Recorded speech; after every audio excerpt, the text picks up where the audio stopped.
that's what's been so great about being on tour, is that like my life was changed by people I'll never meet, but getting to sort of see the faces of some of the people who have made my life so different and really given me the ability to do the one thing I've always wanted to do has been so incredible. I love that stretch of humility right there. That's great. The people that you'll never meet but have changed your life. The faces behind the computer screens. Yeah. That totally changed my life. I try to tell people all the time, bro.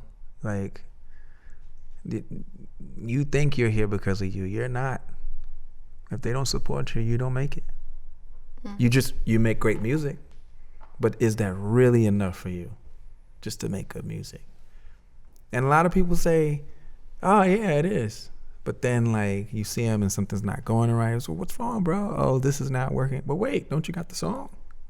And that's when they realize they want a little more than that. So for you to acknowledge those people, because they're the people, they're like, they lift us up. Well, I think music has always been the best way that I can do the most amount of good in the world. And I realize, I think touring has taught me this so much too, is that being on stage is such a different thing for every performer. But for me, I feel like this fulcrum, and I feel this incredible responsibility that it is my job to take in all of the energy of the crowd that night and take it and then redirect it in the best way. I mean, music inevitably shows people they have more in common than they think. And it creates community. And I think that's always what I've been interested in. And that's always what I've looked to music for. And so being able to be a part of that every night on stage, I mean, that feels like the most incredible and sacred and important responsibility. What music were you listening to growing up that you loved? The first instrument I played was the harp. So I don't come from a musical family. So I listened to a lot of Tchaikovsky and Vivaldi and Gustav Holst, and then in middle school loved the Black Eyed Peas and Gwen Stefani and the Killers, and in high school listened to a lot of folk music. So Bob Dylan, Nick Drake, Talking Heads, but also like Bon Iver, I was part of that sort of folk music revolution happened when I was in high school. So wow, which was not far ago. That's amazing. And no, I graduated from high school in 2012. Wow. I'm like, man, but in that way, Dude. your work and your catalog has so much soundtracked my creation, and my sort of has been so informative, even when I wasn't paying attention, to sort of creating. I think that when you listen to music, you just create this catalog of things that you can inevitably reference when you're working in production or songwriting or anything like that. And I think it's both conscious and unconscious. I probably think about Gustav Holst more than I realize when I'm creating string arrangements or 3-part harmony, just in the same way I might think about Kelly's Out of Nowhere. What? So you're on tour right now? Yeah, I'm playing the Troubadour tonight. Wow. Whoa. Yeah. Every show I've had has been sold out. Wow. I want to go too, but I'm on daddy duty. Yeah, I heard. Congratulations. Yeah, I think that's a good thing. Thank you. I did my first stage dive in Europe. Whoa.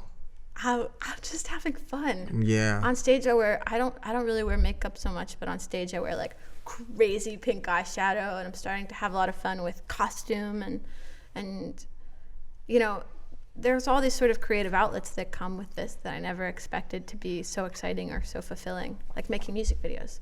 I had never been on camera before, but trying to create a world for each song to live in has been so fun. Yeah, I like your videos. Thank you. Yeah. Do they all have 3 girls in them? Yeah, they're my good friends from college. That's awesome. It's so cool. And by the way, I've been looking at your face and looking at your hair, and you have such a classic 70s face. It's so weird. Thank you. Right?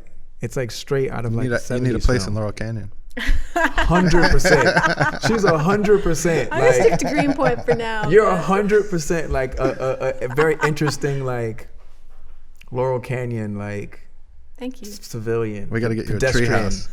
I would love a treehouse. People don't like the term pedestrian, but I love it. I'm a pedestrian. What? You don't walk?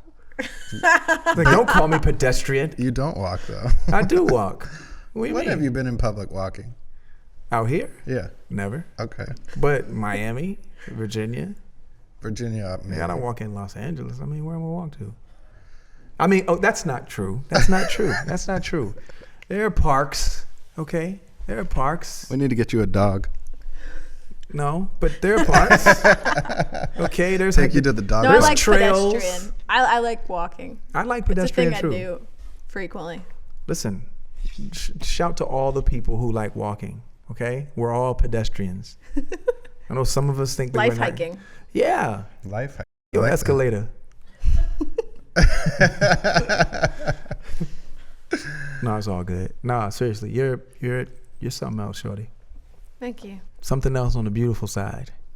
Thank you. It's so nice to finally to get to have a conversation with you as a human. I mean, there's a whole lot of worse things to be than the Pharrell girl, but like it's really nice to like say hello properly. Nah, man. Thank you. I'm honored. And I got to tell you, just watching you, it's so Oh man. cool, man. Thank It's so you. cool. It's and the way you've handled this and just the person that you are, your gratitude and your humility is just, I love it, man. I love, and not all artists are like, super vain.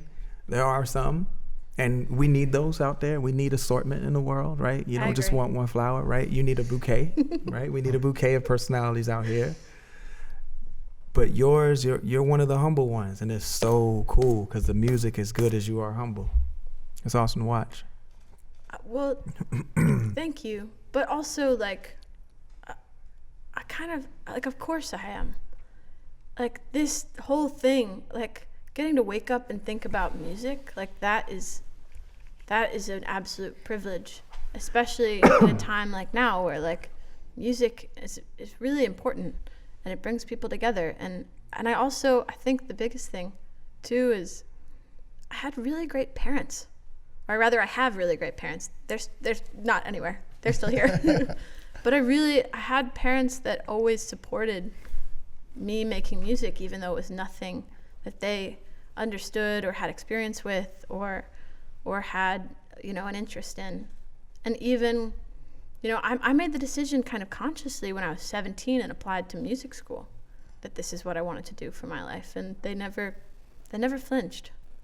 And I think that they always believed in me believing in myself. Thanks, Mom and Dad. Yeah. Thanks. Shout out to parents. Yeah. Your fans thank them. I'm sure. My mom is in the video for Dog Years too, which is a nice thing. Shout, Mom. When is your album? Are you working on an album right now? I am in the sort of I'm Any idea when it might come out? I don't know yet. I mean, what I've learned in the last year is it really takes me a second. I can sort of transition to the mode where I'm here talking to you guys and I'm playing shows and doing all that. But if I have 4 days to write, I'll spend like 3 days being really quiet before the 4th day of writing.